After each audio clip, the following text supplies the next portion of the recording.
Students, हम start कर रहे हैं पेज नंबर 221 222 जो आपकी एक्सरसाइज है टेक्स्ट बुक इज उसका first question.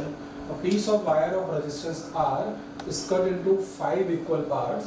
These parts are then connected in parallel में कनेक्ट किया कट करने के बाद। If the equivalent resistance of this combination is R dash, मतलब जब आपने पैरेलल में कनेक्ट किया तो जो उसका जो टोटल रेजिस्टेंस आ रहा था इक्विवेलेंट रेजिस्टेंस वो आपने क्या बताया R dash. Then the ratio of R upon R dash आपको फाइंड करना है और आपको 4 ऑप्शन दिए हुए हैं, 4 में से कौन सा सही है। तो यहाँ पे मैंने फिगर बना लिया है। एक आपके पास वायर है जिसकी लेंथ L है, आपने उसको 5 इक्वल पार्ट्स में कट किया। ये जो लेंथ L थी इसका रेजिस्टेंस कितना था, R था। कितना था, R।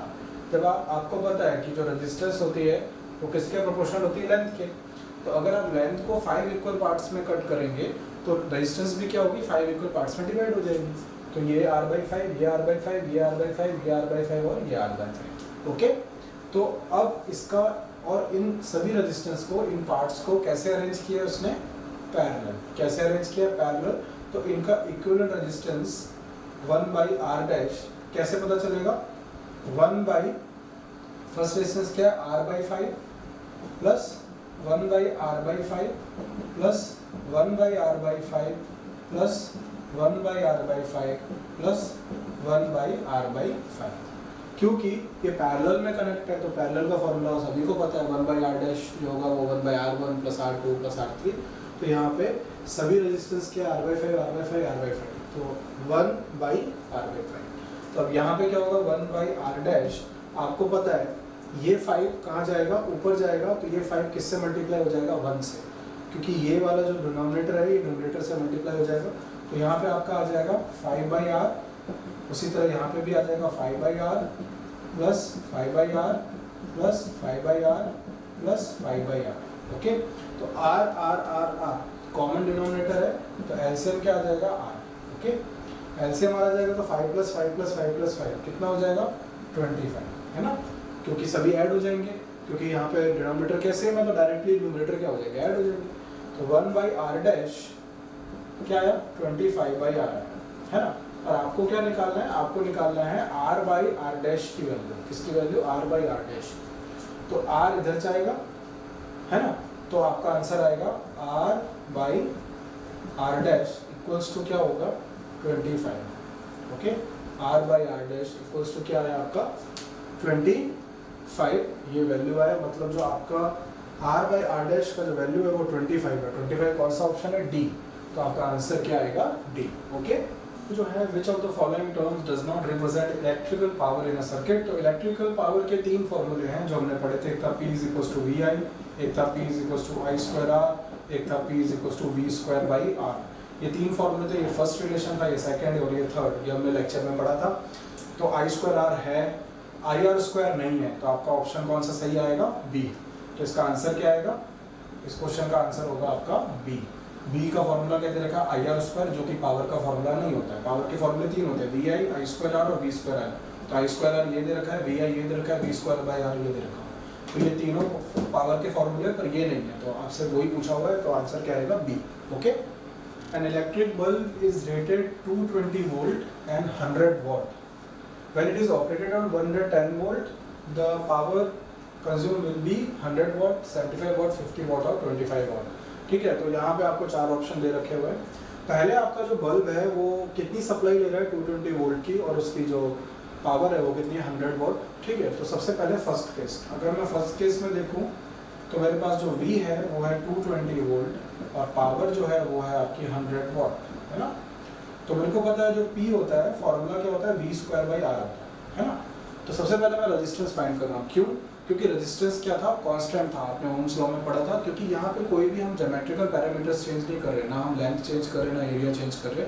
तो रेजिस्टेंस फर्स्ट केस में भी वही है, सेकंड केस में भी वही रहेगा, क्योंकि तेरा जो भी फैक्टर्स हैं उसको हम कुछ भी चेंज नहीं कर रहे हैं। तो R क्या होगा, R हो जाएगा, इधर जाएगा तो P इधर आएगा, तो V²/P। तो V कितना है आपका, V था आपका 220 वोल्ट, तो ये हो जाएगा 220 × 220/P। P कितना है, 100, है ना। तो 1 0 1 0 से कटा, 1 0 1 0 से कटा, 22 का स्क्वायर 484 क्या ओम। तो ये आया आपका रेजिस्टेंस। ये रेजिस्टेंस क्या रहेगा, क्या रहेगा, same R will remain constant, क्योंकि रेजिस्टेंस होता ही कांस्टेंट है। अब नेक्स्ट केस में क्या है, सेकंड कंडीशन है ना। सेकंड कंडीशन क्या है कि वही बल्ब 220 वोल्ट की सप्लाई भी ले रहा, कितने की सप्लाई ले रहा है, 110 वोल्ट की, और तब पूछा है कि पावर कितनी होगी। तो हम बहुत आसानी से निकाल सकते हैं, P क्या होता है, V²/R होता है, पावर आपसे पूछ रहे हैं, ठीक है। पर अब वोल्टेज 220 नहीं है, अब वोल्टेज कितना है, 110 वोल्ट है, क्वेश्चन में गिवन। तो 110 वोल्ट से वो सप्लाई ले रहा है, तो 110 × 110, और रेजिस्टेंस कितनी निकली थी, 484, तो यहाँ पे आ जाएगा 484। ओके, तो अब हम इसको सोल्व कर लेते हैं, ठीक है। तो सबसे पहले यहाँ पे मैं लिख लेता हूँ इसको 11 × 11 × 100, ये थोड़ा इजी रहेगा क्योंकि 2 जीरो मैंने उसको 100 कर लिया, 11 × 11, और ये हो गया 484, है ना। तो 11 4 जा 44, फिर 4, फिर 11 4 जा, ठीक है, 44, तो 4 × 25, तो पावर जो आएगी वो आएगी आपकी 25 वॉट। ये आपका आंसर आएगा जो कि ऑप्शन डी है। तो आपका option D will be your correct option. Okay, start कर रहे हैं। Two conducting wires of the same material, मतलब सेम मटेरियल मतलब रेजिस्टिविटी सेम होगी, इक्वल लेंथ भी दे रखा हुआ है, इक्वल डायमीटर भी दे रखा है, और first connected in series then parallel, पहले सीरीज में कनेक्ट किया है फिर पैरेलल में कनेक्ट किया है, across the same potential difference, the ratio of heat produce in series and parallel combination would B.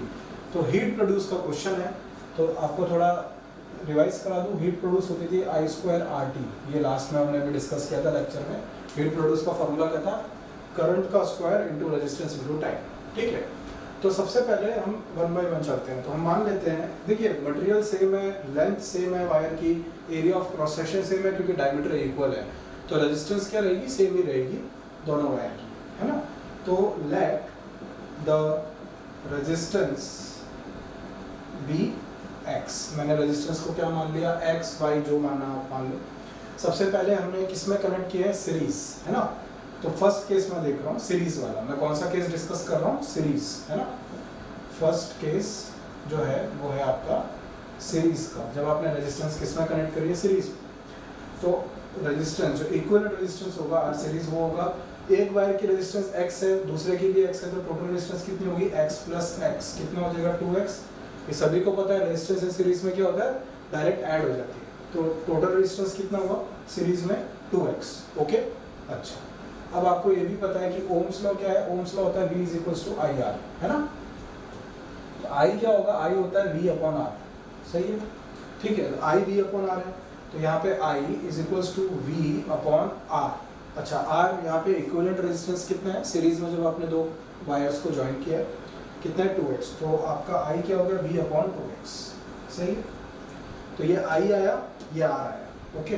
अब मैं आता हूँ फॉर्मूले पे। तो फॉर्मूला क्या है, H = I²RT, है ना। ये आपका हीट प्रोड्यूस का फॉर्मूला है, ठीक है।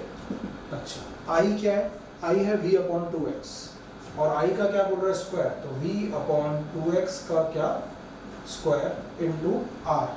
R कितना है, 2x, तो यहाँ पे आ जाएगा 2x इंटू टी, तो t की जगह, क्लियर। अच्छा, अब इसको अगर हम देखें तो ये हो जाएगा v का स्क्वायर v² / 2x का स्क्वायर, मतलब 2x इंटू 2x, ऐसा लिख सकता हूँ, 2x का स्क्वायर, ऊपर क्या है, एक और 2x है, इंटू t है, तो ये 2x और ये 2x कट जाएंगे, तो आपका आएगा फाइनल v² t बाई क्या आया, 2x, क्योंकि एक 2x ही बचेगा, क्योंकि एक 2x दूसरे ऊपर वाले 2x से कट जाएगा।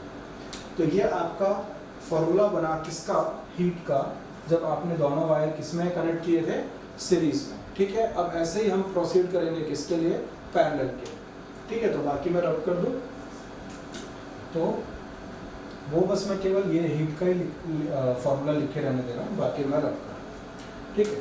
तो सेकेंड केस, ठीक है, ये हो गई आपकी फर्स्ट इक्वेशन। तो सेकंड केस में दोनों वायर्स को पैरेलल में कनेक्ट किया है, और एक वायर की रेजिस्टेंस x है, तो जब दोनों को करेंगे तो 1/r' ले लेता हूँ, ये पैरेलल कनेक्शन का फॉर्मूला है, तो वो हो जाएगा 1/x + 1/x, सही है, क्योंकि एक वायर की रेजिस्टेंस x है, तो फॉर्मूले के अकॉर्डिंग क्या होगा, 1/x + 1/x, है ना, क्योंकि रेजिस्टेंस पता ही है आपको, पैरेलल में कनेक्टेड, x और x डिनोमिनेटर क्या आएगा, एलसीएम एक्स ही आएगा, 1 + 1 2, तो 1/r' = 2/x, तो r' क्या होगा, r' रेसिप्रोकल करोगे तो ये ऊपर चला जाएगा, तो ये हो जाएगा x/2। तो आपका जो इक्विवेलेंट रेजिस्टेंस आया, मतलब टोटल रेजिस्टेंस आया किसका, पैरेलल कॉम्बिनेशन का, वो कितना आया, x/2। अब इसी से हम क्या निकालते हैं, I, है ना। I क्या होता है, I होता है V/R, तो दो वो हो गया V/R। R तो यहाँ है नहीं, यहाँ पे क्या आएगा, r' आएगा, क्योंकि पैरेलल कॉम्बिनेशन का निकाले तो r' की वैल्यू क्या है, x/2, तो यहाँ पे आ जाएगा x/2, ये 2 ऊपर जाएगा, v से मल्टीप्लाई हो जाएगा, 2v/x, तो I जो आया वो आया 2v/x, ठीक है। तो r' ये आ गया, I ये आ गया, ओके, ये चीज़ आ गई। अब हम हीट प्रोड्यूस निकालते हैं, तो ये मैं रब कर देता हूँ, ठीक है। तो आपका हीट प्रोड्यूस जो है वो है फॉर्मूला I²RT। अच्छा, I क्या है, I है 2v/x का क्या, square into r', resistance r' थी तो वो है x/2 इंटू t, ओके। अब मैं ये हटा दूँ, ठीक है, वो लिखे रहने देता हूँ क्योंकि हमको कंपेयर करना है। तो ये कितना हो जाएगा, 2v का स्क्वायर हो जाएगा 4v² into x/2 into t, है ना। तो आप देख सकते हैं 2 × 1 = 2, 2 × 2 = 4 और x, और यहाँ पे कटेगा x, एक x बचेगा, तो आपका जो फॉर्मूला बचेगा वो बचेगा 2v² और t, यहाँ आएगा 2v² t बाई क्या आया, x, ठीक है। तो ये जो बना, ये बना आपका इक्वेशन 2। तो ये है इक्वेशन 1, ये है इक्वेशन 2। तो आपको पूछा है the ratio of heat produce in series and parallel, तो ये था सीरीज का, ये था पैरेलल था, इन दोनों को क्या कर देना है, डिवाइड, है ना। तो हमारा जो इक्वेशन बनता है वो है 1/2, ठीक है।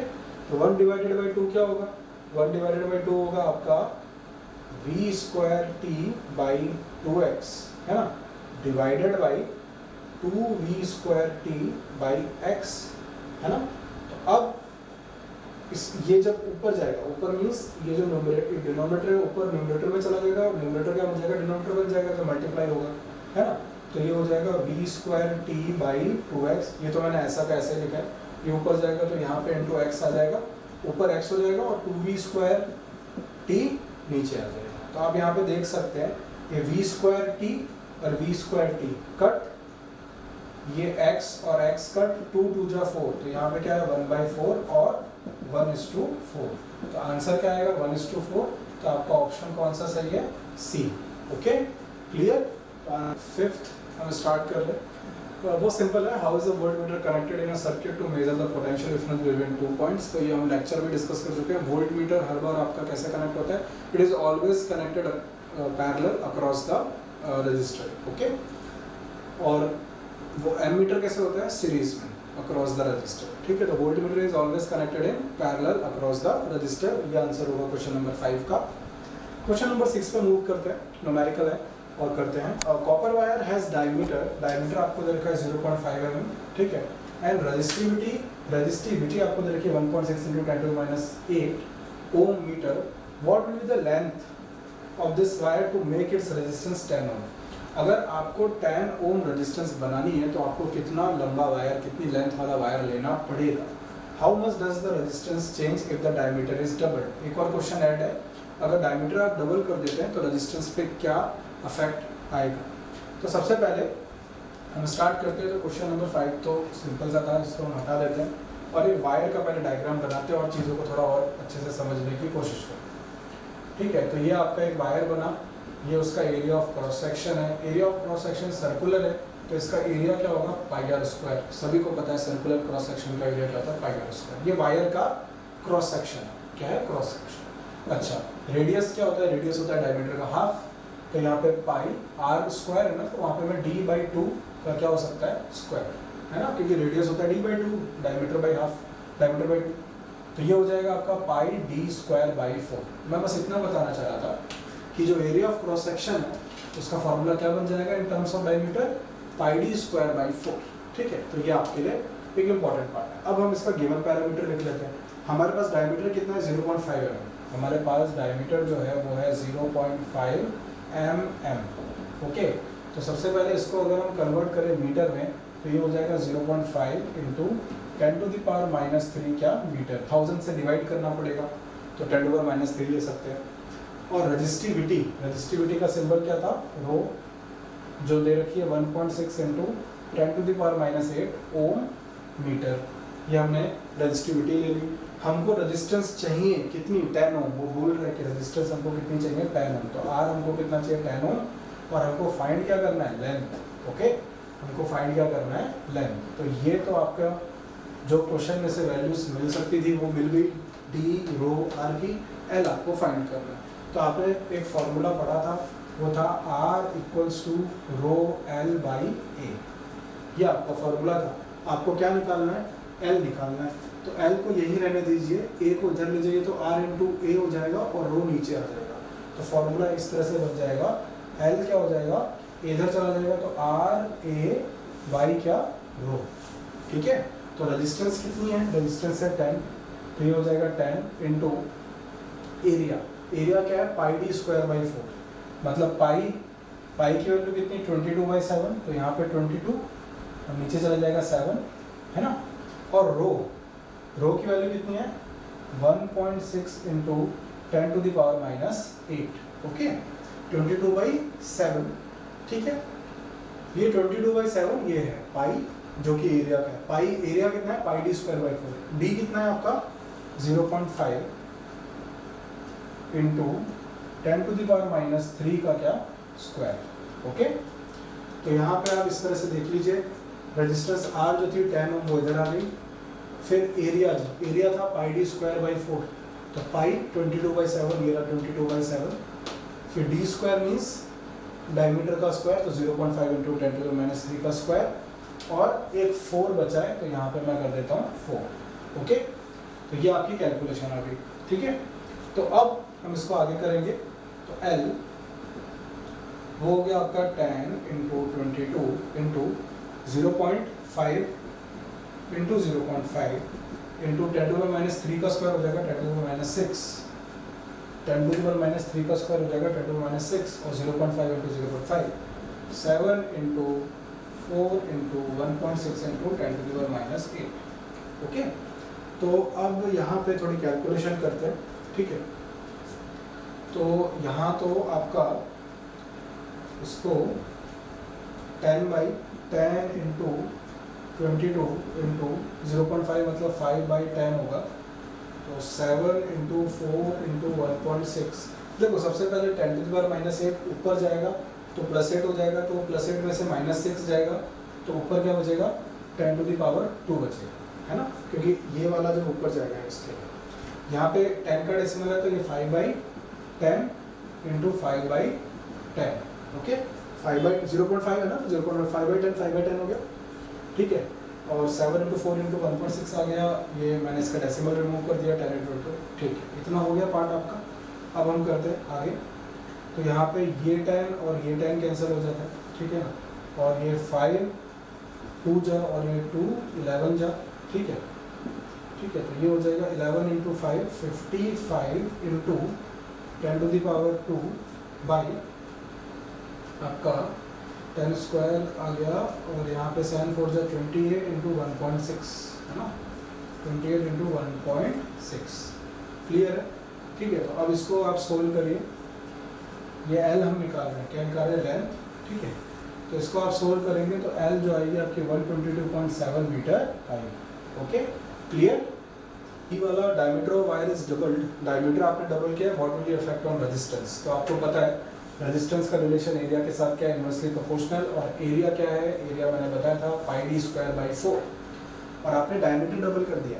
क्या डबल कर दिया, डायमीटर डबल करने से क्या होगा, आर जो है वो inversely proportional to diameter double मतलब 2d कर दिया, तो पाई इंटू 2d का स्क्वायर बाई क्या 4। ठीक है, तो यहाँ पे आपका जो रेजिस्टेंस है ना, वो क्या बन जाएगा, यहाँ पे तो देखो, यहाँ पे तो वो क्या था, यहाँ पे था R inversely proportional to pi D square by 4। ये तो था ओरिजिनल कंडीशन, पर आपने डायमीटर को डबल किया, तो ये जो d है उसकी जगह क्या आ जाएगा 2d, तो d स्क्वायर था यहाँ तो 2d का स्क्वायर हो जाएगा। तो यहाँ पे क्या हो जाएगा, r proportional to pi into 2d का स्क्वायर क्या हो जाएगा 4d स्क्वायर बाई 4, है ना, 4 4 कट जाएगा, है ना, तो r प्रोपोर्शनल टू क्या बचेगा 1 बाई पाई डी स्क्वायर, है ना, और इसके साथ कंपेयर करोगे आप तो ये तो r नहीं कहलाएगा, ये क्या कहलाएगा r डैश, तो इसको r डैश देना पड़ेगा क्योंकि डायमीटर चेंज कर दिया तो रेजिस्टेंस भी चेंज हो जाएगी, क्योंकि डायमीटर चेंज करने से एरिया चेंज होगा, एरिया चेंज करने से रेजिस्टेंस चेंज होगी, तो r डैश हो गया। तो r डैश कितना है 1 अपॉन पाई डी स्क्वायर। अब आप इन दोनों को अगर आप डिवाइड करें r अपॉन r डैश करें तो r कितना था, r था 1 upon pi D square by 4 और r डैश कितना निकला 1 अपॉन पाई डी स्क्वायर, ये जो अभी निकला, तो ये जब ऊपर जाएगा तो क्या होगा pi D square by 1 into 1 upon pi D square by 4, है ना, तो ये और ये पाई डी स्क्वायर कट जाएंगे, 4 ऊपर चला जाएगा तो इक्वल्स टू 4 आएगा, तो r डैश अपॉन r क्या आएगा, r डैश अपॉन r आएगा 1 बाई 4, है ना, मतलब ये r बाई r डैश मैंने 4 निकाला, तो इसका रेसिप्रोकल क्या होगा r डैश बाई r क्या होगा 1 बाई 4, मतलब r डैश जो हुआ ये r उधर जाएगा तो 1 बाई 4 टाइम्स ऑफ क्या r, मतलब r डैश बना r बाई 4, यही बना ना, मतलब रेजिस्टेंस जो है वो 1/4 हो जाएगी ओरिजिनल रेजिस्टेंस की, जो r डैश है वो क्या हो गया r बाई 4। समझना बहुत सिंपल है, r प्रोपोर्शनल टू क्या होता है 1 अपॉन a, ये आपका फॉर्मूला होता है 1 अपॉन a। एरिया को मैंने क्या किया पाई डी स्क्वायर बाई 4 किया, ये मैंने मान लिया जब मैंने डायमीटर डबल नहीं किया था। अब मैंने क्या कर दिया according to question diameter of wire is doubled, तो d की जगह क्या हो जाएगा 2d, तो फॉर्मूला क्या है पाई डी स्क्वायर बाई 4, डायमीटर का स्क्वायर तो 2d का भी क्या होगा स्क्वायर होगा, तो 4d स्क्वायर हो जाएगा, 4d स्क्वायर में से 4 और 4 कट जाएंगे, क्या बचेगा पाई डी स्क्वायर बचेगा, तो ये नया रेजिस्टेंस बन गया। क्यों बन गया, क्योंकि डायमीटर चेंज किया तो एरिया चेंज होगा, तो ये r डैश कहलाएगा ना कि r कहलाएगा, क्योंकि r तो आपने पहले ही असाइन कर दिया था जब डायमीटर क्या था d था। अब उसका आप रेशियो करेंगे तो r बाई r डैश का रेशियो जब आप करेंगे और उसको सिंप्लीफाई करेंगे तो 4 आएगा, तो r डैश बाई r क्या आएगा 1 बाई 4, उसका रेसिप्रोकल कर दिया, और r डैश को यही रहने दीजिए, r को उधर भेज दीजिए, r क्या होगा 1 बाई 4 से मल्टीप्लाई हो जाएगा तो r इंटू 1 बाई 4 हो जाएगा, तो r डैश क्या हो जाएगा r बाई 4, मतलब जो नया रेजिस्टेंस r डैश बना डायमीटर डबल करने से वो ओरिजिनल रेजिस्टेंस का क्या होगा 1/4, तो आपका आंसर आएगा 1/4। ओके, स्टार्ट कर रहे हैं क्वेश्चन नंबर 7 पेज नंबर 221 का। बहुत ही इंटरेस्टिंग क्वेश्चन है क्योंकि यहाँ पे आपका स्लोप का कॉन्सेप्ट जो क्लास 9th में आपने मोशन चैप्टर में पढ़ा था वो आपका यहाँ पे रिवाइज हो जाएगा। आपने सभी ने स्लोप पढ़ा था क्लास 9th में, slope of velocity time graph gives acceleration, है ना, ये सब आपने पढ़ा था। तो स्लोप होता क्या था, स्लोप होता था राइट एंगल ट्रायंगल की परपेंडिकुलर अपॉन बेस साइड्स का रेशियो, जिसको हम ट्रिग्नोमेट्री में tan थीटा भी बोलते हैं, जो आप अभी पढ़ेंगे आपके मैथ्स वाला जो 8th चैप्टर है उसमें ट्रिग्नोमेट्री में स्लोप का आपका पूरा कॉन्सेप्ट आ जाएगा। स्लोप का मतलब होता है परपेंडिकुलर अपॉन बेस, क्या होता है perpendicular divided by base, right angle triangle की परपेंडिकुलर साइड को किससे डिवाइड करना होता है बेस से, वो स्लोप कहलाता है। बहुत ही ज़्यादा इंपॉर्टेंस है फिजिक्स में, और आपने मोशन चैप्टर में पढ़ा था वेलोसिटी टाइम ग्राफ का स्लोप जो होता है वो एक्सेलरेशन होता है। तो यहाँ पे आपके पास ग्राफ क्या है, आपके पास ग्राफ दो के बीच में करंट जो एम्पेयर्स में दे रखा है, वोल्टेज जो वोल्ट्स में दे रखा है।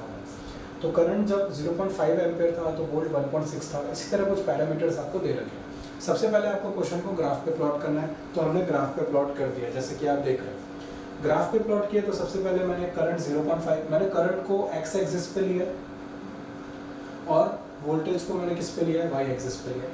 तो मैंने जस्ट प्लॉट ही किया है, x एक्सिस पे 0.5 और y पे 1.6। तो ये रहा आपका पहला पॉइंट, ये 1 है तो इसका हाफ 0.5, तो 0.5 और 1.6 ये पहला पॉइंट, ये पॉइंट A। फिर दूसरा है 1 और 3.4, ये रहा दूसरा पॉइंट B, 1 और 3.4। फिर है 2 और 6.7, ये है आपका थर्ड पॉइंट C। फिर है 3 x एक्सिस पे 10.2 y पे, तो 3 और 10.2 ये रहा आपका, ये है पॉइंट D। और लास्ट है आपका 4 के कॉरस्पॉन्ड कितना है 13.2, तो ये है पॉइंट आपका E। ओके, आपसे आप पूछ रहे हैं रेजिस्टेंस, अब क्यों ऐसा पूछ रहे हैं। अब आप देखिए चीज़ को कि आपने ओम्स लॉ में पढ़ा था V इज IR, है ना, तो R क्या होता था V बाई I, है ना, मतलब V बाई I, अगर V को I से आप डिवाइड कर देंगे तो रेजिस्टेंस मिल जाता था। और यहाँ पे भी अगर आप एक चीज़ देखें तो बहुत इंपॉर्टेंट चीज़ है कि जो v है वो आपका y एक्सिस पे है और जो I है वो आपका x एक्सिस पे है। मतलब यहाँ पे भी अगर रेजिस्टेंस को फाइंड करना है तो y एक्सिस डिवाइडेड बाई आप x एक्सिस ही कर रहे हो, जो कि आपका स्लोप ही कहलाता है, क्योंकि परपेंडिकुलर अपॉन बेस हो रहा है। क्या हो रहा है? परपेंडिकुलर अपॉन बेस हो रहा है। आई होप ये आपको समझ में आ रहा होगा। ठीक है, तो मैं करता हूँ 2 पॉइंट चूज। जैसे कि मैं करंट में सिंपल वैल्यू ले लेता हूँ 1, ये वाली वैल्यू, ठीक है, करंट में, और दूसरी वैल्यू मैं ले लेता हूँ 3, तो ये वाली वैल्यू ये हो गई 3, है ना। तो 1 एम्पेयर के कोरस्पॉन्डिंग वोल्टेज कितना है? ये 1 एम्पेयर जब करंट था तो वोल्टेज इतना था, और 3 एम्पेयर जब करंट था तो वोल्टेज 10.2 था, है ना। तो यहाँ पे 10.2 की वैल्यू है वोल्टेज की, यहाँ पे आपकी 3.4, ठीक है। तो अब मैं इसको जरा थोड़ा ड्रॉ करता हूँ, राइट एंगल ट्रायंगल बना, ठीक है। तो ये मैंने राइट एंगल ट्रायंगल, ओके। अब आपको स्लोप समझना चाहिए। स्लोप का मतलब होता है ये जो अननोन एंगल होता है थीटा, इसको बोलते हैं स्लोप, और ट्रिग्नोमेट्री में बोलते हैं tan थीटा, ठीक है। तो जिसको हम बोलते हैं परपेंडिकुलर अपॉन बेस। अच्छा, ये कौन सी साइड है? ये राइट एंगल ट्रायंगल है ना, तो ये कितना है? 90 डिग्री। ये 90 डिग्री है, तो ये तो हाइपोटेन्यूज है। हाइपोटेन्यूज का तो कोई स्कोप ही नहीं है यहाँ पे। हमको चाहिए परपेंडिकुलर डिवाइडेड बाई बेस। तो परपेंडिकुलर कौन सी साइड है? ये। तो ये हो गई। आप इसको कोई पॉइंट नाम दे दीजिए, ई नाम, ई तो ले लिया है, हम इसको एफ नाम दे देते हैं। क्या दे देते हैं? एफ। तो ये जो डी एफ है ये हो गई आपकी परपेंडिकुलर, और एफ बी क्या हो गई? आपकी बेस।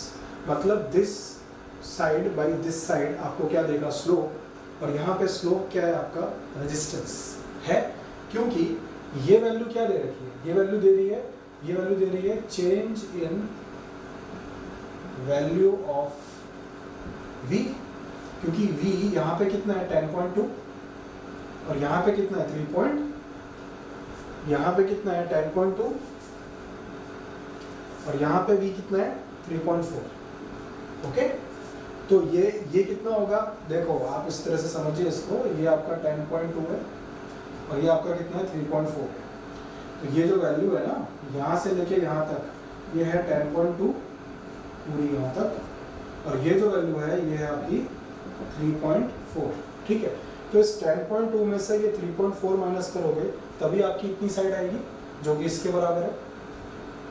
आपको समझ में आ जाएगा आई होप। ये वाली चीज़ आपको निकालनी है। तो इसके लिए आपको 10.2 में से क्या करना पड़ेगा? 3.4 क्या करना पड़ेगा? इतना सब्ट्रैक्ट करना पड़ेगा, तभी ये साइड आपकी यहाँ पे बनेगी।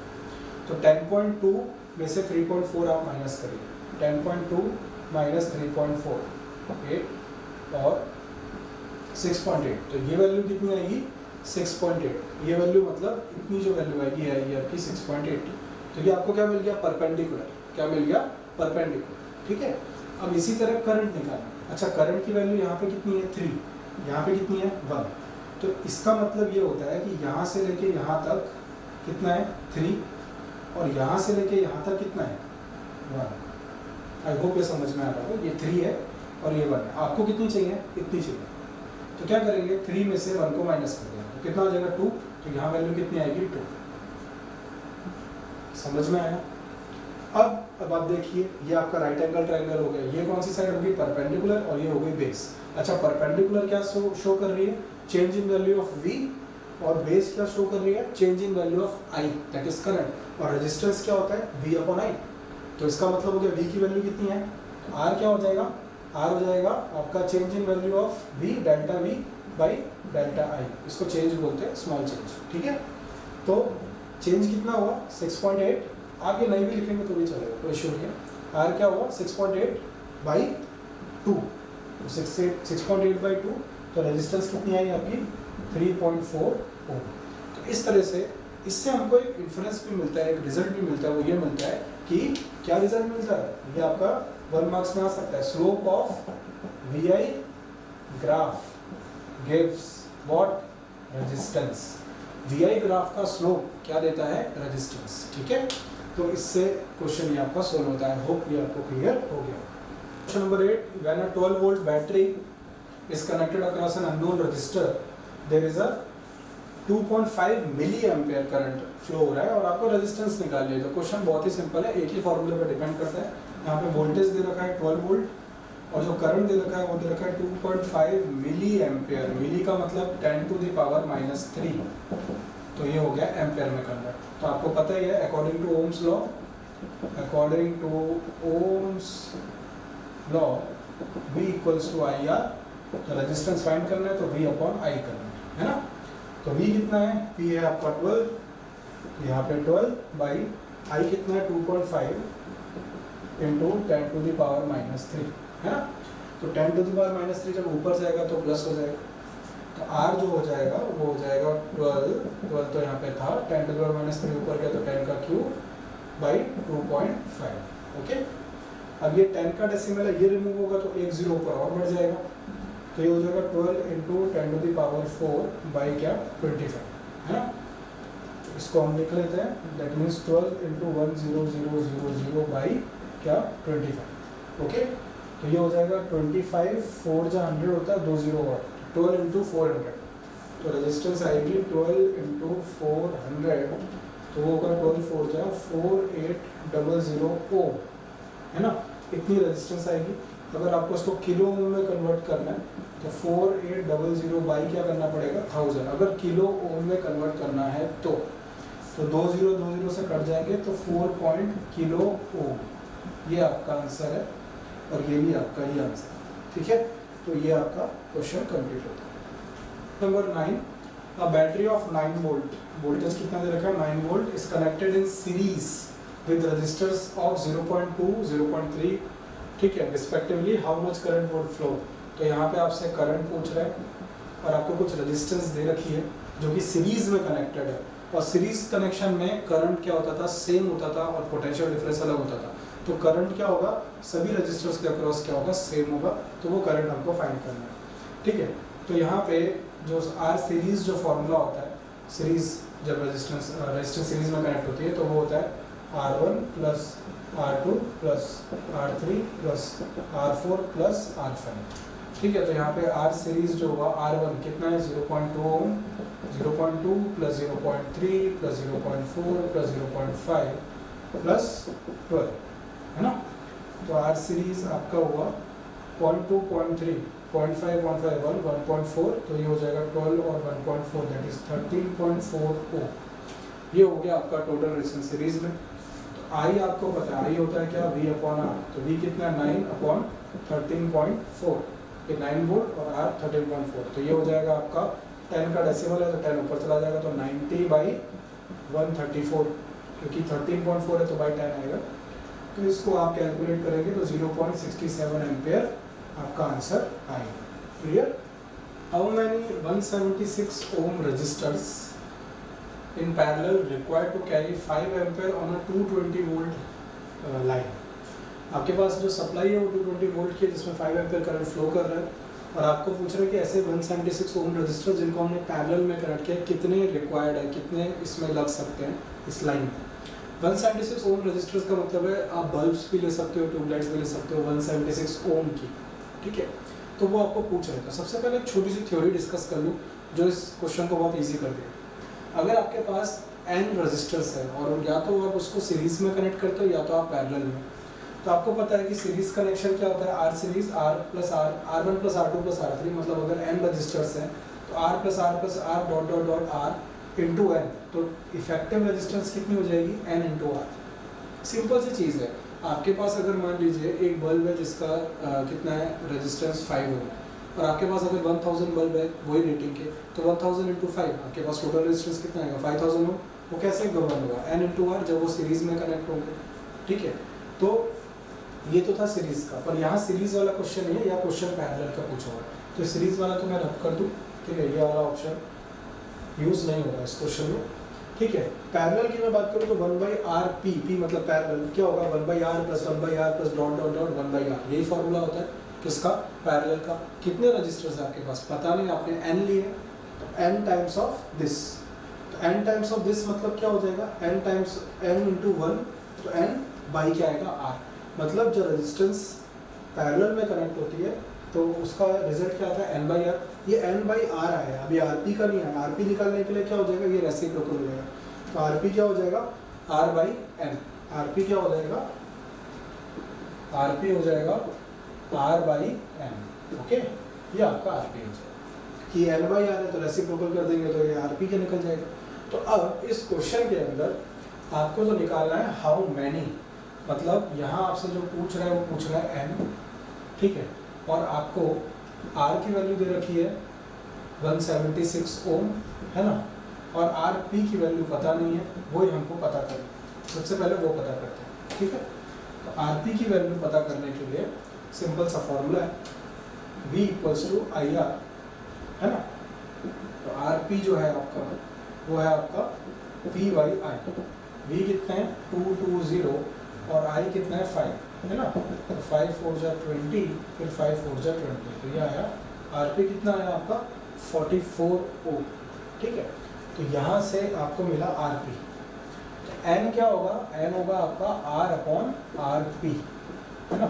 आर कितना है 176 अपॉन आर पी कितना है दैट इज 44, तो यहाँ पे आएगा 44। तो 44 4 जो होता है 176, तो एन कितना आएगा 4, मतलब कितने रजिस्टर्स आप इस लाइन में फिट कर सकते हैं, 4 रजिस्टर्स जिनकी रेजिस्टेंस कितनी है 176 ओम, ठीक है।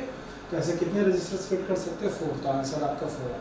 तो ये फार्मूला जरा ध्यान रखिए, कौन सा वाला, R P equals to R by N, ये बहुत इंपॉर्टेंट फार्मूला है, इसलिए मैंने वो थ्योरी डिस्कस करी थी। Okay, clear. How would you connect 3 resistors, each of resistance 6 ohm, so that the combination has a resistance of first case 9 ohm का, second 4 ohm, मतलब आपके पास 3 रजिस्टर है जिसमें हर एक का रेजिस्टेंस कितना है 6 ओम। आप उसको किस तरह से कनेक्ट करें जिससे कि आपको पहला आंसर 9 ओम मिले, दूसरा आंसर 4 ओम मिले।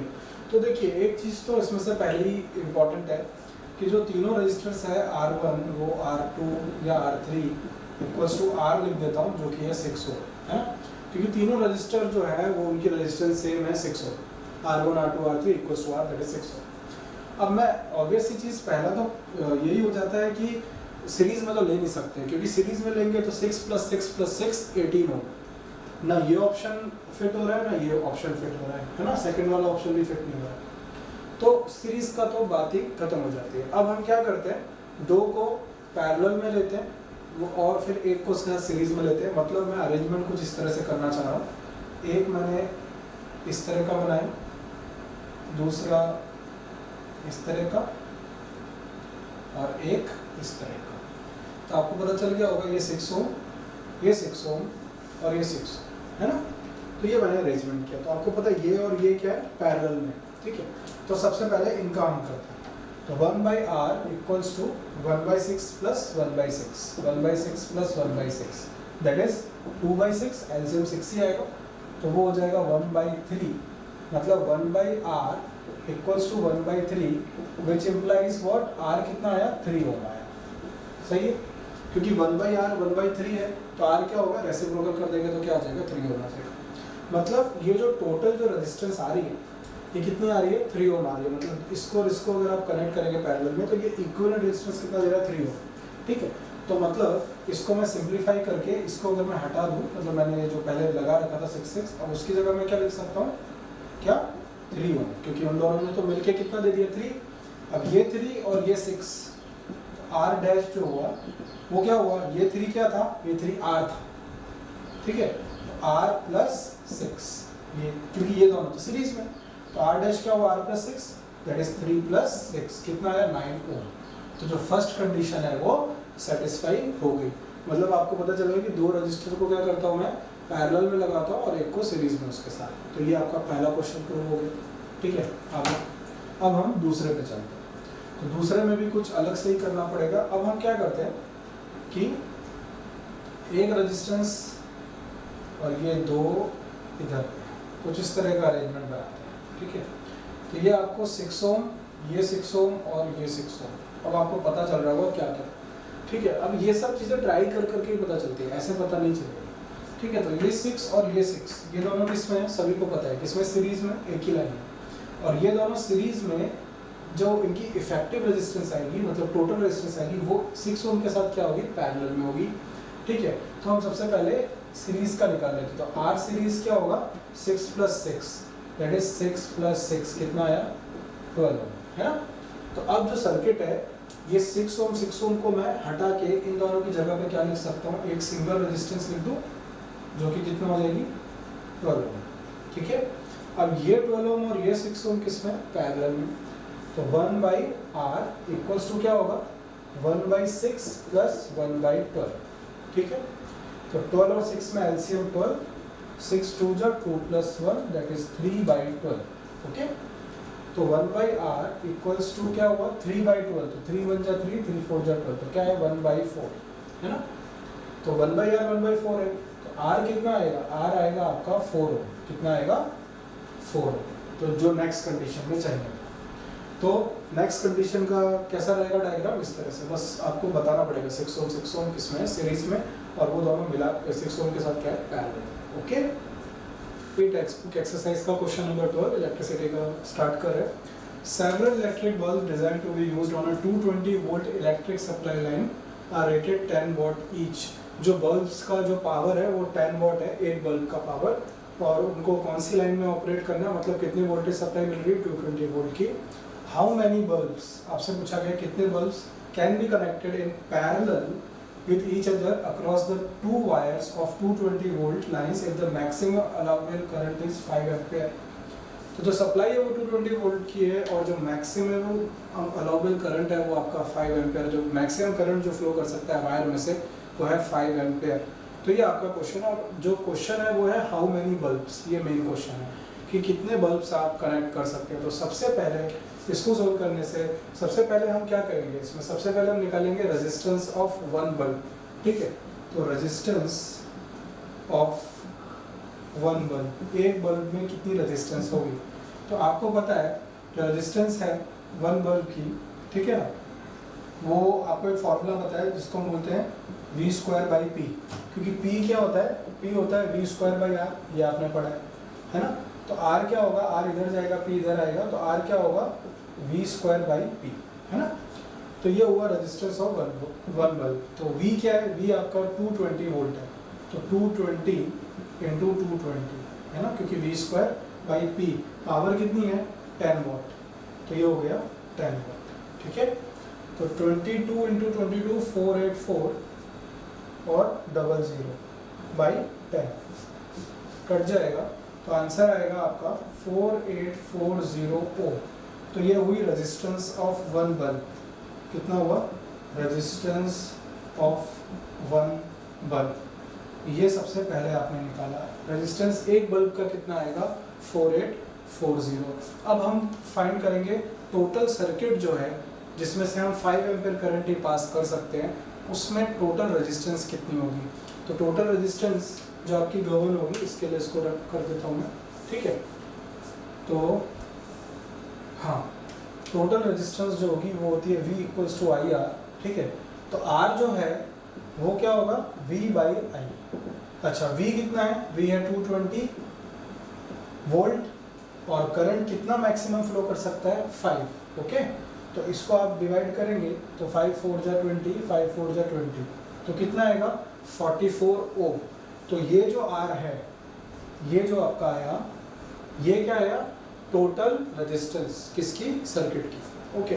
अब आपसे वो क्वेश्चन ये है कि कितने बल्ब्स जिनका रेजिस्टेंस 4840 ओम है, ऐसे कितने बल्ब्स आप कनेक्ट कर सकते हो, जो मतलब जो ये बल्ब्स अगर आप पैरेलल में कनेक्ट करोगे तो इसका इफेक्टिव रेजिस्टेंस जो आप इक्विवेलेंट करते हैं ना 1/R = 1/R1 + 1/R2, वो क्या आपको मिले 44 ओम। वो ऑब्वियस ही चीज़ है, जब आप पैरेलल में कनेक्ट करेंगे तो रेजिस्टेंस डिक्रीज ही होगा। तो आपके एक बल्ब का रेजिस्टेंस कितना है 4840, तो वो पूछ रहा है कि आप ऐसे कितने बल्ब्स कनेक्ट करें पैरेलल में जिससे कि टोटल जो रेजिस्टेंस बने सभी बल्ब्स का वो कितना बने 44 ओम बने। तो उसका सिंपल सा फॉर्मूला है जो हमने प्रीवियस उसमें भी डिस्कस किया था कि जो R जो होता है वो इक्वल्स टू RP/N होता है। ये क्वेश्चन था जिसमें पहले भी डिस्कस करके आ चुका हूँ, ठीक है। तो अब मैं ये रख कर देता हूँ क्वेश्चन, ठीक है। तो यहाँ पे N जो है उसका फॉर्मूला हो जाएगा RP/R, ठीक है। ये फॉर्मूला है, ये मैंने पिछले क्वेश्चन में भी डिस्कस किया था, ठीक है।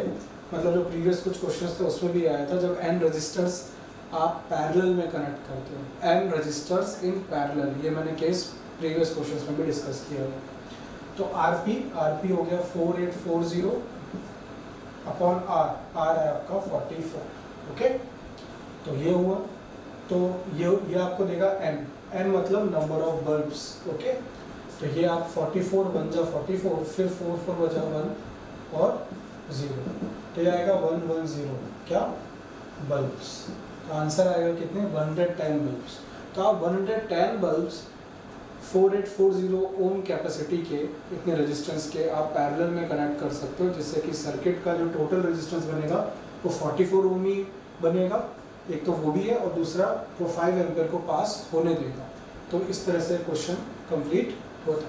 13 a hot plate of an electric oven connected to a 220 volt line has two resistance A and B each of 24 ohm, मतलब दोनों A और B जो कॉइल हैं दोनों की रेजिस्टेंस 24 ओम है, which may be used separately, series और in parallel। तो यहाँ पे 3 केसेस दे रखे हैं, जो आप कॉइल्स यूज कर रहे हो A और B वो आप सेपरेटली यूज कर लो, सेपरेटली मतलब A अलग B अलग, पहला केस। दूसरा है दोनों को सीरीज में कंबाइन करके यूज कर लो, तो उसमें रेजिस्टेंस क्या हो जाएगी, दोनों की एडअप हो जाएगी। पैरेलल में 1 बाई रेसिप्रोकल में एडअप हो जाएगी। तो 3 केसेस बन रहे हैं इसकी। तो 3 केसेस हैं इसमें इस तरह से समझिए, जो 3 केसेस आपके बन रहे हैं, ठीक है, वो एक तो है सेपरेटली, है ना, एक है सेपरेटली, एक है सीरीज और एक थर्ड है पैरेलल, है ना। तो तीनों में आपको क्या बताना है, करंट, इसका भी करंट बताना है, इसका भी करंट बताना है, इसका भी करंट बताना है कि कितना करंट उसमें से फ्लो करेगा। तो 1 बाई 1 करते हैं। तो फर्स्ट केस हम ले रहे हैं सेपरेटली का, है ना। तो अगर आप सेपरेटली, तो आपको पता है when the coils are used separately, है ना, अलग अलग यूज कर रहे हैं। तो आई पता है आपको, आई क्या होता है, V बाई आर होता है ओम्स लॉ के अकॉर्डिंग। तो आई V कितना है 220 क्वेश्चन में लिखा है, और आर कितनी दे रखी है 24, है ना। तो 110 बाई 12, है ना। तो 12 9 जा होता है आपका 108 और फिर 9.17 एम्पियर समथिंग आएगा, डिवाइड करके आप चेक कर सकते हैं, ठीक है। तो ये आपका फर्स्ट केस हुआ, ठीक है। अब हम आ जाते हैं, ये तो पहले केस का आ गया। फिर दूसरा जो केस आएगा वो आएगा when the coils are used क्या in series, when the coils are used in क्या सीरीज। तो फर्स्ट का तो आंसर आ गया 9.17 एम्पियर, याद रखना। सीरीज में जब होगा तो जो आर टोटल मतलब इफेक्टिव रेजिस्टेंस होगी वो होगी R1 प्लस R2, या बोल सकते हो RA प्लस क्या RB। RA RB मैंने क्यों बोला, क्योंकि कॉइल A और B है, तो resistance of coil A and resistance of coil B ये दोनों है। तो रेजिस्टेंस सीरीज में है ना, तो दोनों क्या हो जाएगा, ऐड हो जाएगा, ये आपने पढ़ा है। तो वो हो जाएगा 24 प्लस 24 कितना हो जाएगा 48 ओम, ठीक है। तो आई क्या होता है, आई होता है V बाई आर। तो V कितना है 220 बाई 48, तो ये हो जाएगा 110 बाई 24, फिर ये हो जाएगा 55 बाई 12, ठीक है। तो इसको हम डिवाइड कर लेते हैं 55 को 12 से, 12 4 जा 48, 7.0, 12 5 जा 60, ठीक है, 10 12 8 जा 96, है ना। 4.58 एम्पेयर समथिंग आएगा, कितना आंसर आएगा 4.58 एम्पेयर समथिंग, जितना आंसर आपका सेकंड केस का आएगा जब आप कॉइल्स को किस में अरेंज करेंगे, सीरीज में। तो ये एक आपका आंसर हो गया सेकंड पार्ट का। अब इसको रब कर देता हूँ, ठीक है। अब हम आ जाते हैं third part, that is parallel, है ना। पैरेलल जब आपने कैसे कनेक्ट किया, पैरेलल में, तो हमने सेपरेटली कर लिया, सीरीज कर लिया, अब लास्ट केस है पैरेलल। तो पैरेलल में जो आप आर पी निकालेंगे पैरेलल, वो होगा 1 by R A plus 1 by R B, सही है ना। कॉइल ए और कॉइल बी को आपने पैरेलल में अरेंज किया, तो वो हो जाएगा 1 बाई 24 प्लस 1 बाई 24, तो वो हो जाएगा 2 बाई 24, वो हो जाएगा 1 बाई 12, है ना। तो 1 by R P equals to 1 by 12, तो आर पी कितना हो जाएगा, आर पी हो जाएगा 12 ओम, है ना। रेसिप्रोकल हो जाएगा इसका और उसका, तो आर पी हो जाएगा 12 ओम, है ना। तो आई क्या होगा, आई होता है V बाई आर। तो V बाई आर मतलब V कितना है 220 बाई आर कितना है 12, है ना। तो ये हो जाएगा आपका 110, ये हो जाएगा 6, ये हो जाएगा 55, ये हो जाएगा 3, ठीक है। तो अब इसको डिवाइड कर लेते हैं 55 को किससे, 3 से। तो 55 को 3 से डिवाइड करेंगे तो 18 54 1.03910 18.3 एम्पेयर समथिंग आएगा, 18.3 एम्पेयर समथिंग जितना रिजल्ट आपका जब आप पैरेलल में कनेक्ट करेंगे तब आएगा। Okay, clear. Next question, question number 14, compare the power used in the 2 ohm resistor in each of the following circuits. आपको 2 सर्किट्स दिए हुए, 2 सर्किट्स मतलब खुद बनाने हैं आपको, और उसमें से आपको ये बताना है कि जो 2 ओम वाला रजिस्टर है उसमें पावर कितनी यूज्ड अप होगी। तो क्वेश्चन है, a 6 volt battery in series with 1 ohm and 2 ohm resistors, है ना। एक पहला जो कंडीशन है कि 6 वोल्ट की बैटरी दे रखी है और 1 ओम और 2 ओम के जो रजिस्टर्स है उसको आपने सीरीज में कनेक्ट किया है। तो फर्स्ट केस करें, तो फर्स्ट केस में जो आपका डायग्राम बनेगा वो कुछ इस तरह से बनेगा, ठीक है।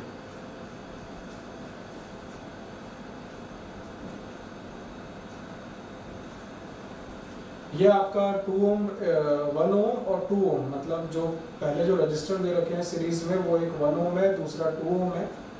यहाँ से करंट आई फ्लो कर रहा है और बैटरी दे रखी है 6 वोल्ट। क्वेश्चन में कितनी दे रखी है? 6 वोल्ट। तो ये आपका फर्स्ट क्वेश्चन का डायग्राम बन गया, है ना।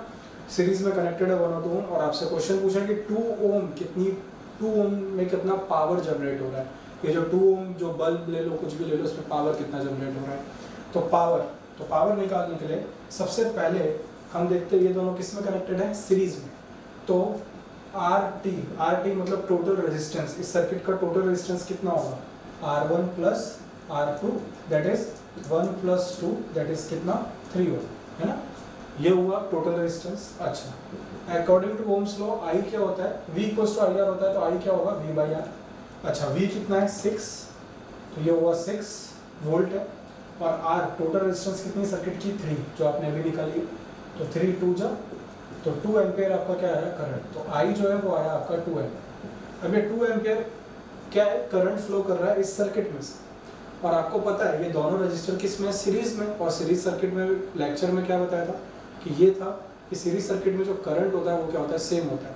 तो करंट 2 एम्पेयर का 1 ओम से भी पास होगा, वही करंट सेम 2 एम्पेयर का 2 ओम से भी पास होगा। पर आपको पावर किसकी निकालनी है? 2 ओम की निकालनी है, 1 ओम की नहीं निकालनी है, ठीक है। तो अब हम आ जाते हैं पावर के फॉर्मूले। तो पावर का फॉर्मूला P क्या होता है? I²R, है ना। I²R ये आपका फॉर्मूला है, सेकंड रिलेशन जो पावर वाले मैंने सीरीज में बताया था आपको, ठीक है। तो I कितना फ्लो हो रहा है? 2 एम्पेयर, तो 2 का स्क्वायर इंटू R, कौन से रजिस्टर में से? 2 ओम में से। तो 2 का स्क्वायर इंटू 2 मतलब 4 इंटू 2 दैट इज 8 क्या? वॉट। तो ये आया पावर, कितना आया? 8 वॉट। कितना आया? 8 वॉट। तो फर्स्ट केस में जो पावर 2 ओम रजिस्टर देगा वो कितना देगा? 8 वॉट। आई होप ये क्लियर हुआ। अब हम सेकंड केस पे चलते हैं। तो 8 वॉट आप याद रखिएगा, बाकी मैं अभी इसको रैप कर देता हूँ, ठीक है। अब आते हैं नेक्स्ट केस पे। तो अब आ जाते हैं सेकंड केस पे। 4 वोल्ट की बैटरी है जिसमें 12 ओम और 2 ओम का आपको रजिस्टर पैरेलल में कनेक्ट करना है। तो मैं यहाँ पे एक डायग्राम बना लेता हूँ, ठीक है। तो ये कुछ इस तरह से बन जाएगा आपका डायग्राम।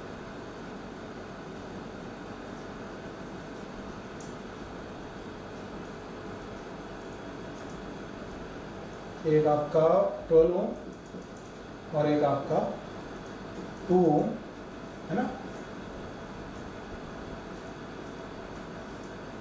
और कितने वोल्ट की बैटरी है?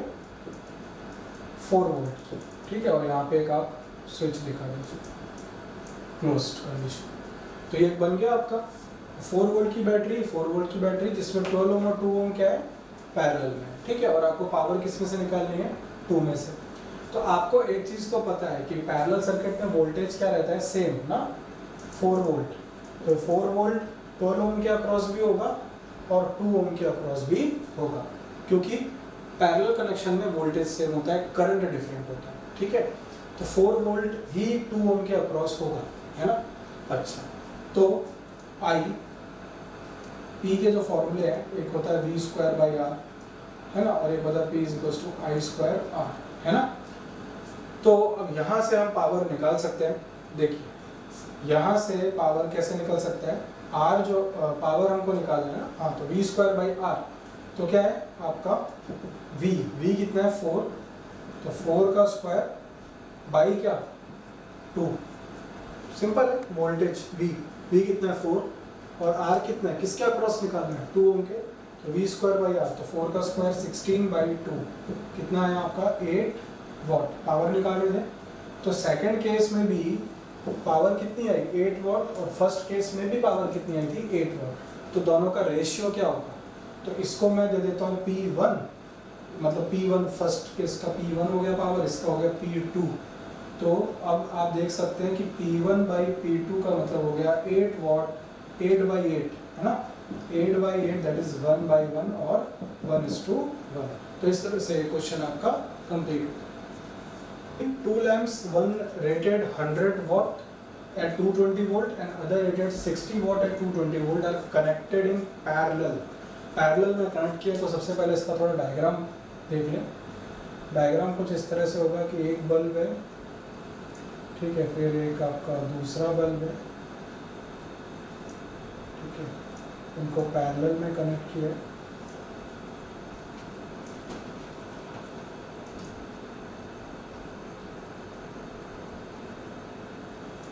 और सप्लाई किया 220 वोल्ट और बल्ब की रीडिंग पहले वाले बल्ब की 100 वॉट है, ये 100 वॉट है, और दूसरा जो बल्ब है वो कितना है 60 वॉट है।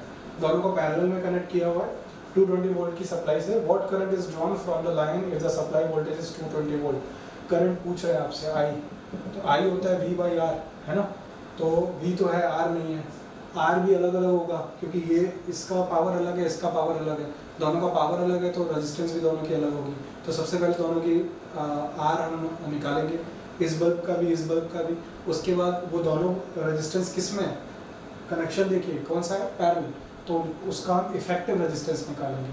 तो वो पैरेलल कनेक्शन करके फिर हमको मिलेगा टोटल रेजिस्टेंस, और फिर आप ये फॉर्मूले में रख के करंट निकालेंगे। तो क्वेश्चन हम स्टार्ट करते हैं। तो सबसे पहले रेजिस्टेंस ऑफ बल्ब 1 R1 ले लेता हूँ मैं। R1 जो होगा वो होता है V²/P1। तो यहाँ पे मैं पहले गिवन लिख लूँ क्योंकि गिवन लिखने से इजी रहेगा। P1 जो है वो हो गया 100 वॉट, P2 जो है वो हो गया 60 वॉट। वोल्टेज तो आप कुछ भी, दोनों का वोल्टेज सेम ही है और दोनों पैरेलल में कनेक्ट है, तो वोल्टेज अक्रॉस बोथ लैंप्स क्या रहेगा, सेम ही रहेगा। V आपका 220 वोल्ट है, ठीक है।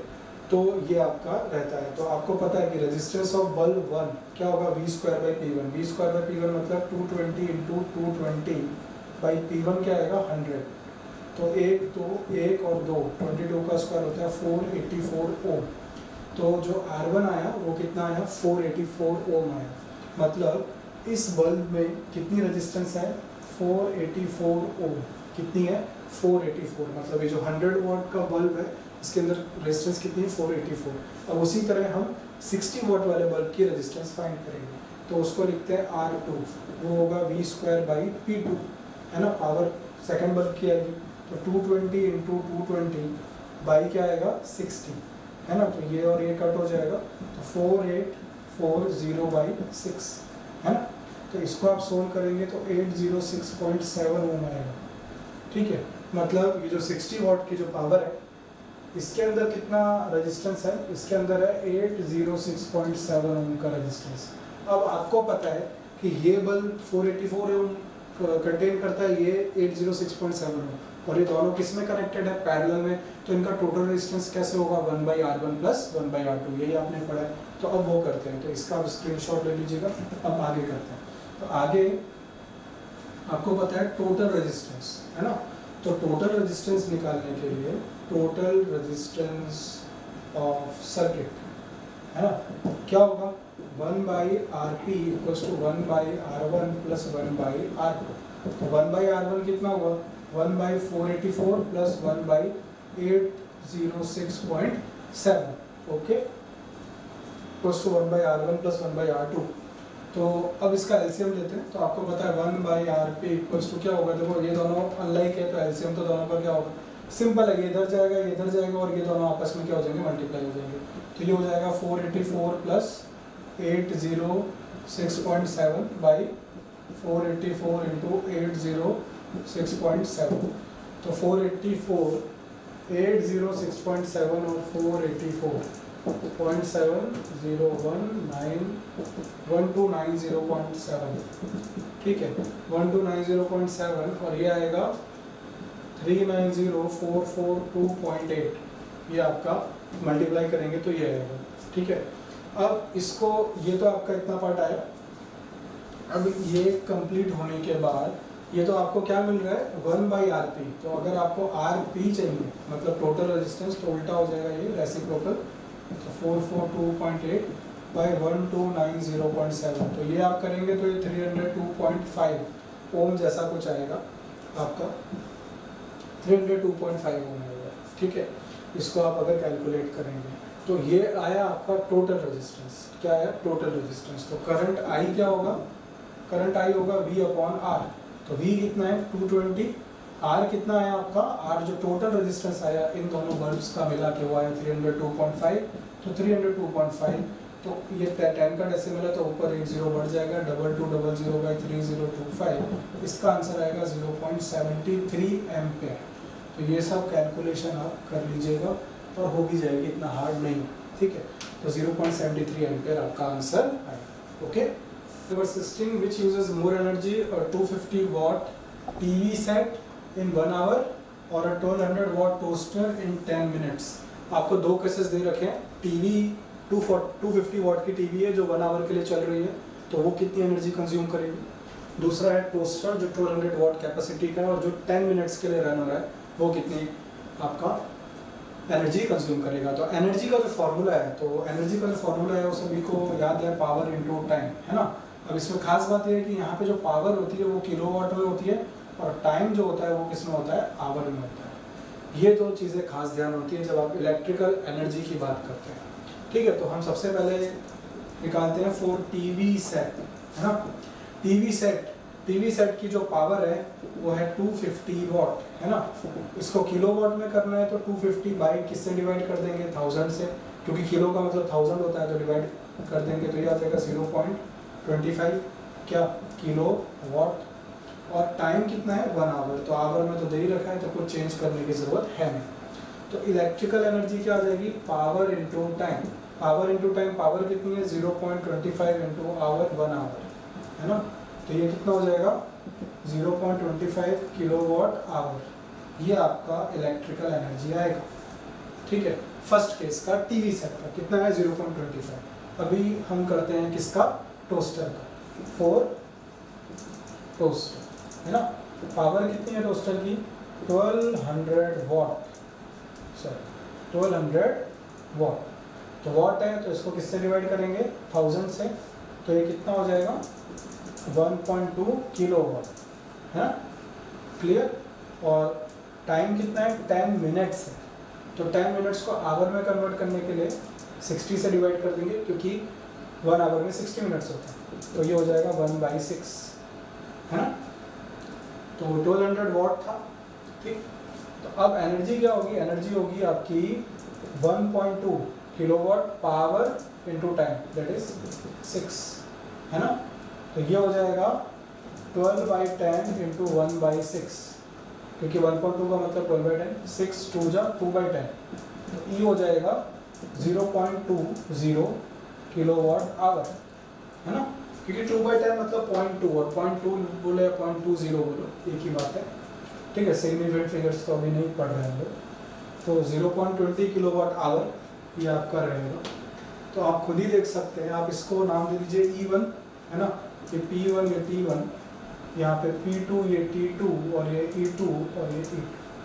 तो आप देख सकते हैं यहाँ 0.25 किलोवाट आवर है टीवी के लिए, और यहाँ पे कितनी 0.20। तो किसने ज़्यादा पावर कंज्यूम करी, टीवी सेट में, ठीक है 0.25, okay. An electric heater of resistance 8 ohm draws 15 ampere from the service mains for 2 hours. Calculate the rate at which heat is developed in the heater. किस रेट से heat develop हो रही है, तो वो किससे गवर्न होगा, पावर से। तो पावर क्या होता है, पावर का फॉर्मूला होता है I/R। अच्छा, करंट कितना है यहाँ पे 15 एम्पेयर, तो 15 का स्क्वायर इंटू R, R कितना है 8 ओम, है ना। तो 15 का स्क्वायर वो होगा आपका 225 इंटू 8, है ना। 8 5 जा 40, 0 या 4 कैरी, 8 2 जा 16 और 4 20, 0 या 2 कैरी, 8 2 जा 16 और 2 1800 क्या वाट। तो ये होगा आपका पावर डेवलप, क्या होगा पावर डेवलप्ड, ठीक है। पावर मतलब जिस हीट से 1800 वॉट है ना। अच्छा तो इसको और सिंप्लीफाई करें, 1 वॉट क्या होता था, 1 वॉट होता था 1 जूल पर सेकेंड, है ना। तो 1800 वॉट क्या होगा, 1800 जूल पर क्या सेकेंड, मतलब 1 सेकेंड में कितना एनर्जी कंज्यूम कर रहा है, 1800 जूल्स, ठीक है। Okay, last question, question number 18। इसके 5 पार्ट्स हैं और ये 5 पार्ट्स सभी के सब इजी है बहुत, क्योंकि आपने अगर बहुत डिटेल थ्योरी पढ़ी है तो ये सभी आप बहुत इजीली आंसर कर सकते हैं। पहला क्वेश्चन है, why is the tungsten used almost exclusively for the filament of electric bulbs. जो फिलामेंट होता है, ठीक है ना, फिलामेंट जो बल्ब का होता है, ठीक है, वो टंगस्टन का क्यों बना हुआ होता है, because tungsten has high melting point, because it has high melting point, और वो भी greater than 3000 degree Celsius, something 3200 degree Celsius के आसपास कुछ इसका मेल्टिंग पॉइंट होता है टंगस्टन का। तो इवन अगर बहुत हॉट हो जाए टंगस्टन तो वो मेल्ट नहीं होता है, और हॉट हो भी जाता है, उसका रीज़न है कि वही हीट एनर्जी लाइट एनर्जी में कन्वर्ट होती है किसमें, बल्ब में। तो टंगस्टन का हाई मेल्टिंग पॉइंट होने की वजह से ही हम उसको क्या करते हैं, यूज़ करते हैं किसमें, आपका फिलामेंट ऑफ इलेक्ट्रिक बल्ब में, है ना। तो you can write tungsten has high melting point, therefore that's why we are using it as filament in electric bulbs because it does not melt at high temperature. Okay, तो ये first important चीज है, ये question number A part. फिर why are conductors of electrical heating devices are made up of alloy rather than pure metals? It is already discussed in previous question. Why alloys are superior compared to metals in making electrical heating devices? अब simple सी चीज़ें हैं, यहाँ पे electrical heating devices की बात कर रहे हैं। इलेक्ट्रिकल हीटिंग डिवाइसेस कौन सी हो गई, इलेक्ट्रिक प्रेस हो गया, इलेक्ट्रिक टोस्टर हो गया, इलेक्ट्रिक गीज़र हो गया, जिसमें आप करंट इलेक्ट्रिकल एनर्जी को हीट एनर्जी में कन्वर्ट कर रहे हैं। तो हीट एनर्जी में कन्वर्ट करने के लिए सबसे इम्पॉर्टेंट चीज़ है रेजिस्टेंस ज़्यादा होनी चाहिए। रेजिस्टेंस मतलब रेजिस्टिविटी ज़्यादा होनी चाहिए। तो जो अलॉय होते हैं, अलॉय मीन्स निक्रोम, कॉन्स्टेंटन, ये सब जो होते हैं, निक्रोम का तो मैं बता भी चुका हूँ, इलेक्ट्रिक प्रेस में जो वायर यूज़ होता है वो निक्रोम का होता है, जो कि एक अलॉय है। तो alloy has more resistivity compare to pure metals, so they have more resistance. Okay, if they have more resistance then more heat will be produced. ज़्यादा रेजिस्टेंस होने के कारण हीट भी ज़्यादा प्रोड्यूस होगी, तो जो कि हमारा मेन एप्लीकेशन है किसका, इलेक्ट्रिकल हीटिंग डिवाइसेस का, क्योंकि उन डिवाइसेस से हमको चाहिए क्या, हीट चाहिए हमारे वर्क के लिए। तो that's why alloy are used because they have high resistivity compared to pure metals, and if any material has high resistivity then it will develop more heat compared to metals. Okay, तो ये आपका second answer होता है। फिर third आता है, why is the series arrangement not used for domestic circuit?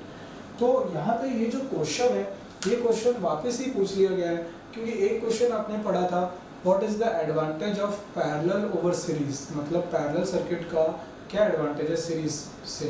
तो आपको उसी क्वेश्चन के आंसर को वाइसा वर्सा करके इसका आंसर बना देना है, कोई बड़ी चीज़ नहीं है। तो कुछ चीज़ें हैं जो डिस्कस कर लूँ, सभी को पता है। जैसे कि अगर आप सीरीज़ में अरेंज करेंगे तो ये एक बल्ब हो गया, ये दूसरा बल्ब, ये तीसरा बल्ब, है ना, इसको आपने अरेंज किया, बैटरी से कनेक्ट किया, स्विच लगाया। अब इसके क्या डिसएडवांटेज है सीरीज़ में, आप खुद बता सकते हैं। सबसे पहला, effective resistance is very high, the total resistance compared to parallel will be more। यहाँ पे जो टोटल रेजिस्टेंस आएगी सीरीज अरेंजमेंट में वो ज़्यादा आएगी, तो करंट का लॉस ज़्यादा होगा, क्योंकि रेजिस्टेंस जितनी ज़्यादा होगी करंट उतना कम होगा, तो सर्किट में करंट का लॉस ज़्यादा होगा अगर सीरीज सर्किट है, पहला डिसएडवांटेज। दूसरा, all the bulbs are operated with a single switch. Single switch से आप बल्ब को ऑन कर सकते हैं या ऑफ कर सकते हैं। अगर आपको सपोज ओनली ये बल्ब ऑन करना है तो आप ओनली ये नहीं कर पाएंगे, क्योंकि आप स्विच ऑन करेंगे, मतलब इस स्विच को क्लोज करेंगे, करंट फ्लो होगा, तो तीनों बल्ब लाइट अप होंगे, तीनों के तीनों साथ में लाइट अप होंगे। और जब आप इस स्विच को ओपन करेंगे, करंट फ्लो बंद होना, करंट बंद हो जाएगा इसमें से, तो तीनों बल्ब भी क्या हो जाएंगे, आपके लाइट अप होना बंद हो जाएंगे। तो ये बहुत इंपॉर्टेंट चीज़ है कि सीरीज सर्किट में एक ही स्विच से सारे जो इलेक्ट्रिकल अप्लायंसेस है वो स्टार्ट होते हैं। दूसरी इंपॉर्टेंट चीज़ है कि सीरीज में अगर मान लीजिए ये बल्ब खराब हो जाता है, ये वाला बल्ब जो है, ये वाला बल्ब आपका क्या हो जाता है, खराब हो जाता है, तो क्या होगा, तो जो करंट आई जा रहा है वो आई यहाँ तक जाएगा, यहाँ पे जब आई जाएगा तो ये तो बल्ब खराब हो गया, तो ये बल्ब आई को आगे पास नहीं करेगा, तो ये दोनों बल्ब जो अच्छी कंडीशन में, जो सही कंडीशन में, वो भी लाइट अप नहीं होंगे, ठीक है ना।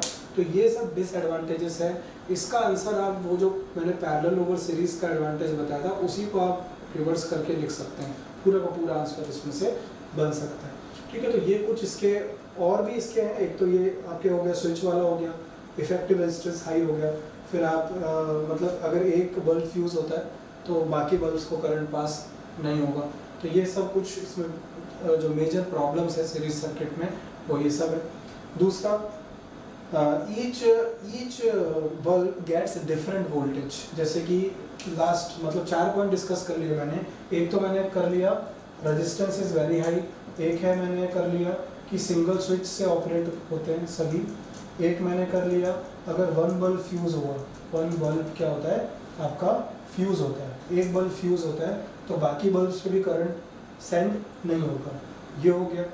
फोर्थ आपका आता है V is not same। V is not same मतलब every electrical appliance will get different voltage।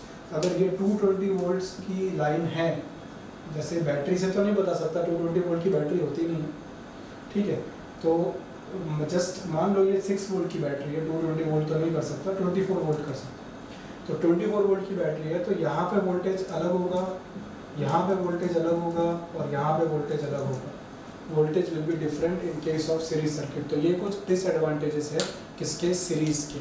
और सिंपल में पैरेलल को आप रिवर्स कर दो ना, पैरेलल के जो आपने एडवांटेजेस पढ़े थे उसको आप रिवर्स कर दो तो सीरीज के डिसएडवांटेज मिल जाएंगे, ठीक है। फोर्थ पार्ट है how does the resistance very with area of cross section. Inversely proportional, बहुत पहले से पढ़ के आए, जो रेजिस्टेंस है वो एरिया ऑफ क्रॉस सेक्शन के कैसे, इनवर्सली प्रोपोर्शनल। सिंपल सा मीनिंग है, अगर एरिया डायमीटर वायर का बढ़ाएंगे तो रेजिस्टेंस कम हो जाएगा, और अगर डायमीटर डिक्रीज करेंगे जिससे कि एरिया डिक्रीज होगा वायर का, उससे रेजिस्टेंस इंक्रीज हो जाएगी। फिर आपका आता है fifth part, why are copper and aluminium wires usually employed for electricity transmission. Copper और एल्यूमिनियम वायर्स को हम क्यों यूज करते हैं, because they are good conductor of electricity, that's why we are using for electricity transmission. दूसरी important चीज, उसमें resistance कम होती है, कॉपर में रेजिस्टेंस कम होती है, रेजिस्टिविटी कम होती है। सेकंड, सिल्वर के बाद कॉपर आता है। सिल्वर को भी वायर में यूज़ करें तो अच्छा तो है पर कर नहीं सकते, रीज़न है कि वो बहुत कॉस्टली है, ठीक है। तो इसलिए हम इसको यूज़ करते हैं। आई होप ये आपको क्लियर हो गया।